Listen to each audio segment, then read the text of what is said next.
What's going on, ladies and gentlemen? I would like to welcome you all to another edition of Wayne's Perspective, where we operate in discipline, decency, integrity, and respect. All right. I'm not sure if you all have heard about this, but I wanted to share an article with you, courtesy of the Washington Post, talking about the restoration of net neutrality. Now, I'm not sure if I mentioned this in a previous video, but when it comes to net neutrality, I am all for it. Depending on where it goes, even when it's my time in politics, I am going to be in favor of it. Anything that encourages the responsible use of the internet, I'm all for that. So I feel as though for somebody who values what the internet is for the right reasons, I'm interested in this. And for all of you who like the internet and everything that comes along with it, I wanted to share this with y'all. Like I said, if you wasn't aware of it, and of course, give my thoughts on it in the midst of it as well. And also, I just want to say before I share my screen that there's going to be a lot of technical talk here, but it's still equipped with a lot of notable information that I want to share with y'all. So, with that being said, I'm going to go ahead and get my screen shared, and we're going to go right into the article, courtesy of the Washington Post. Credit to Eva Doe or Dow. Credit to her for this. And we're going to go ahead and get started, y'all. This news story was written by Eva Du. FCC reinstates net neutrality. But it's not as easy as it once was. Where the modern internet begins and ends is a key issue in deciding what exemptions should exist for next-generation applications made possible by 5G. The Federal Communications Commission voted 3-2 Thursday to put the internet back under net neutrality regulation, reprising Obama-era rules that prohibit service providers from discriminating against certain websites by throttling or blocking them. But there's a key detail that remains to be worked out: how to define the internet in 2024. As a growing proportion of the modern physical world is intertwined with the internet, the question of precisely where it begins and ends has become murkier.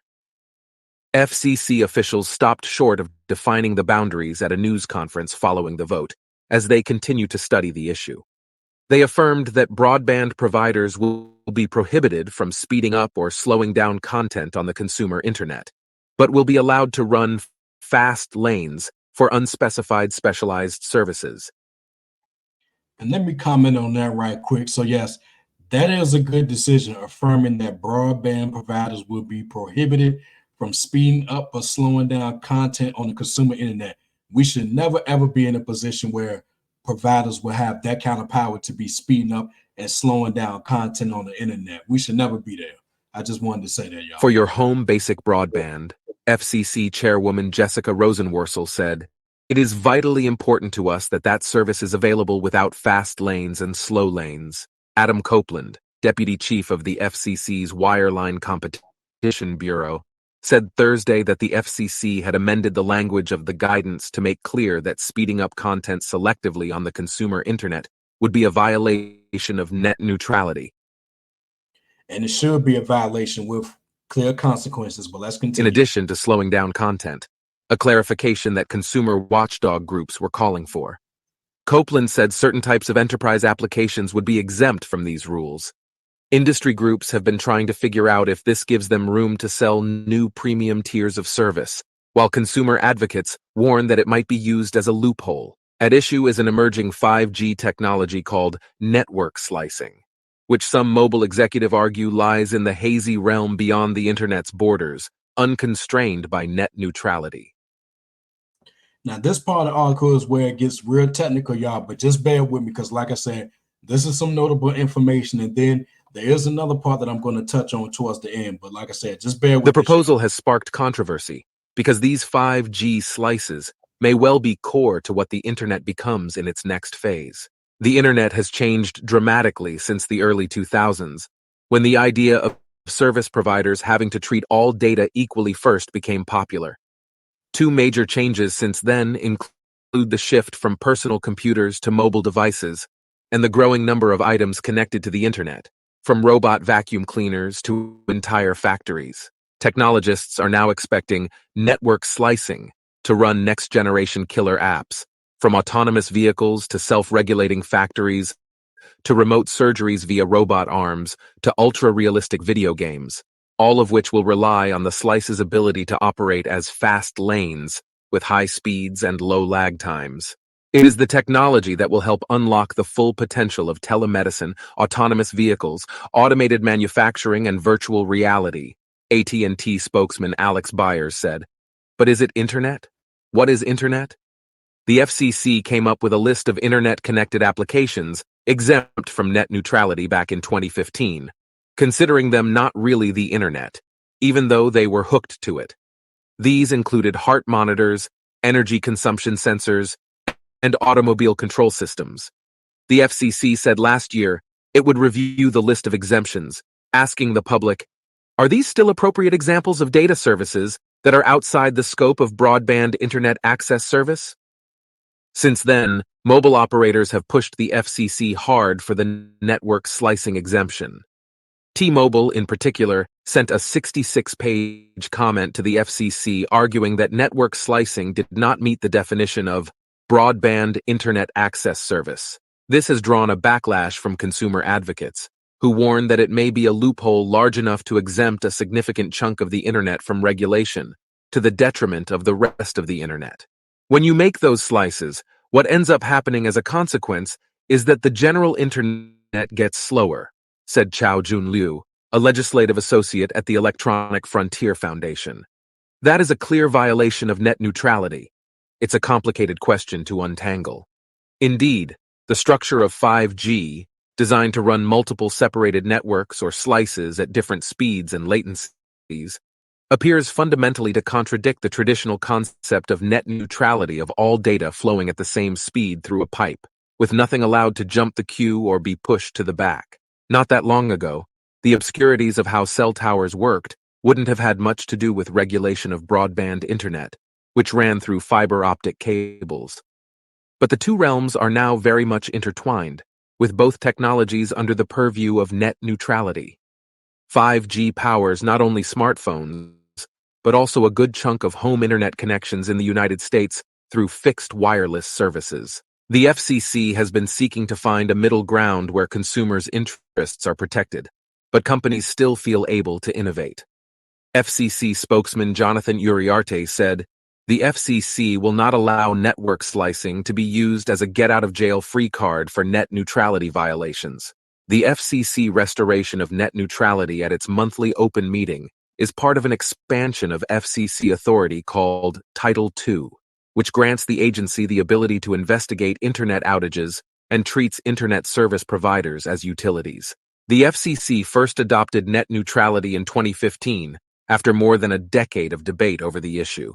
It was repealed in 2018 under the Trump administration, which considered the rules too restrictive on businesses, discouraging investment in network upgrades.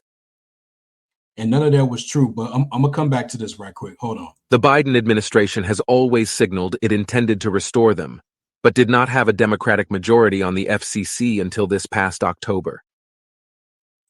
Okay, now let me go back to 2018 for a minute. Now, I remember this because obviously I was keeping up with it at that point, but I remember the spokesman of the FCC that Trump had installed was a guy by the name of, I think his name was IG Pie.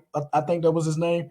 This guy was something else. Not only did they repeal it, like the article said, they repealed net neutrality, but I think a short time later, or either a short time before, that guy IG Pie, there was a video I saw, and I think it was around Christmas time or something like that, where he had like a Santa hat on with some candy canes or something like that. And he was just basically trying to, he put that video out there as if to say, okay, even though I repealed net neutrality, I still support it in some form. I still support, a responsible, well-functioning internet for all. And I looked at that and I was like, this guy can't be serious. And if I felt like researching that video to see if it's still online, I would definitely grab it and show it to y'all. But that really pissed me off because it's like, how you going to repeal it, but at the same time still make it seem like you're for the services that net neutrality provides? It made no sense. But again, just another case of them repealing something that was done under the Obama administration. But I digress, y'all. Let's finish this up. In the 2023 American Customer Satisfaction Index, A survey of tens of thousands of consumers, internet service providers ranked second lowest in customer satisfaction among industries, with only gas stations ranking lower. Following Thursday's vote, the rules will come into force 2 months after being posted to the Federal Register.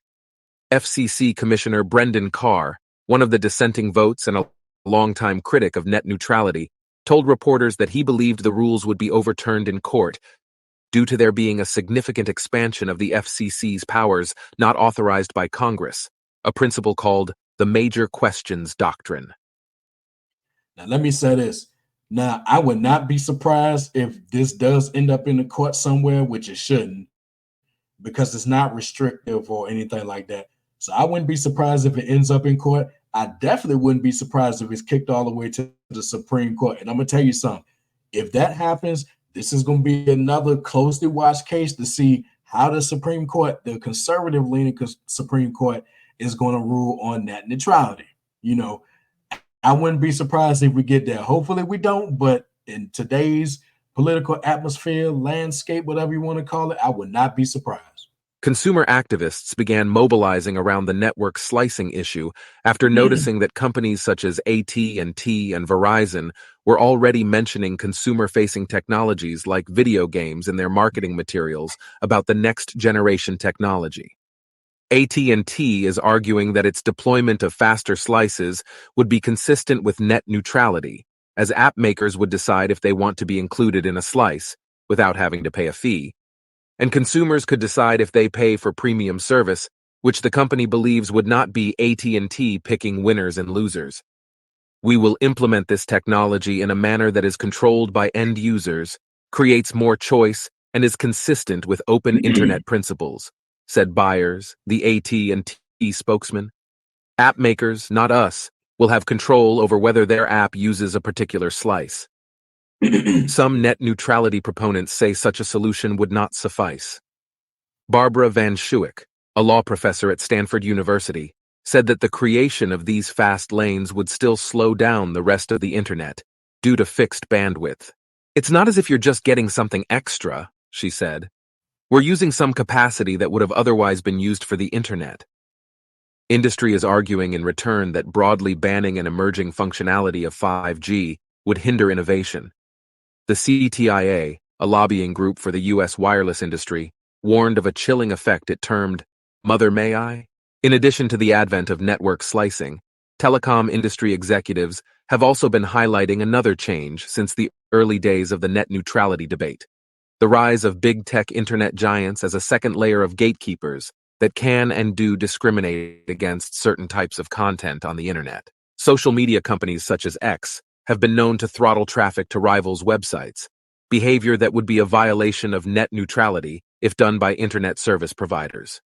John Strand, a telecom industry analyst, said big tech internet giants have consistently funded pro-net neutrality activism in the interest of keeping internet service providers as dumb pipes and keeping the power to curate what consumers see on the web for themselves.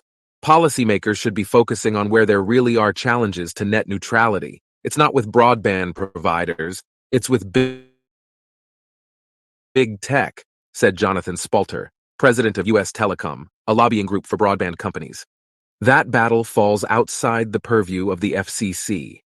Other agencies, such as the Federal Trade Commission and Justice Department, have been pursuing antitrust cases against companies such as Google and Amazon for favoritism toward their own services over third-party ones. An earlier version of this article mischaracterized AT&T's position on who would pay for priority 5G slices.